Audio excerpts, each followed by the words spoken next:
Pinapakilala ko siya sa inyo, binibinyagan na natin siya ngayong araw sa kanyang pagbabalik. So tatawagan na natin siya ngayon.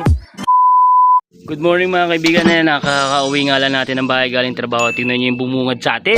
Tingnan niyo itong nadat na natin dito, ayan oh. So bumalik na yung wires natin. Yung binitaw ng Legazpi. Yan, so nag-see you tomorrow talaga siya mga kaibigan. Hindi ko alam kung anong oras dumating kasi pag yan nga kakauwi nga lang natin. So nakita ko nandiyan na siya sa loob. So sinadya ko talaga itong buksan to para nga pumasok na lang siya. Welcome back! So papangalanan na kita ngayon. Pinapangalan ko sa iyo, munting kaibigan is Scobius. So simula ngayon, ayan na yung pangalan ko sa iyo at ayan na yung pangalan mo ngayon. Tanda mo yan. Yan. Ha? So good news, nakabalik yung wires natin mga kaibigan. So kahit na kasabi natin na cut off siya kahapon, no? So next lap, so pwede pa natin siya makikarga. So kakarga uli natin siya. Kakarga natin siya na ikakarga hanggat sa kaya niya. At hanggat nakakauwi siya, kakarga natin siya mga kaibigan, no? So tignan natin mga kaibigan kung ano itsura niya, kung nagputik ba o ano, kung ano nangyari. So check natin. Alright mga kaibigan, so ito na yung ibon natin. So medyo hindi naman ganun umano yung katawan niya. Ayan.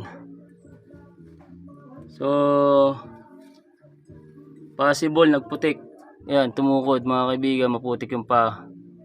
So nandito pa yung sticker niya oh. Ibig sabihin dito nahuli. Hindi nabuksan yung sticker, tsaka nagputik lang. Yan, so possible tumukod lang to kahapon mga kaibigan kasi sobrang init. Ayun, wala pa laman dyan oh.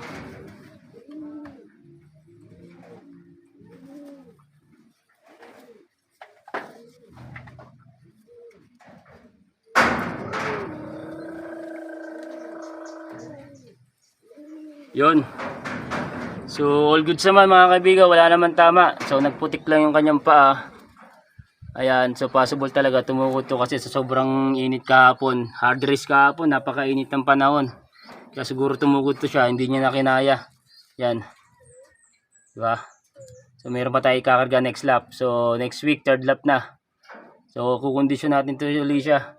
Ikakarga natin ulit mga kaibigan, no? So good news, ayun. Sa wakas, nakabalik yung wire natin mga kaibigan. Ayan.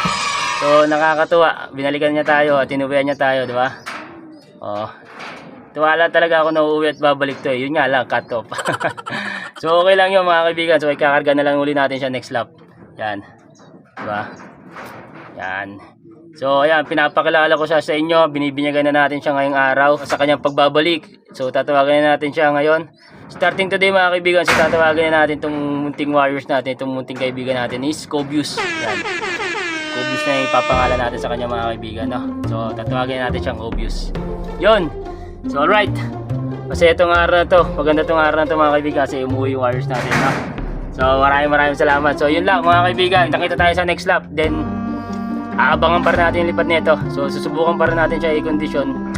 Tingnan natin, baka may buga pa sa mga susunod na lap, di ba? Malay mo. So yun lang mga kaibigan. Peace out.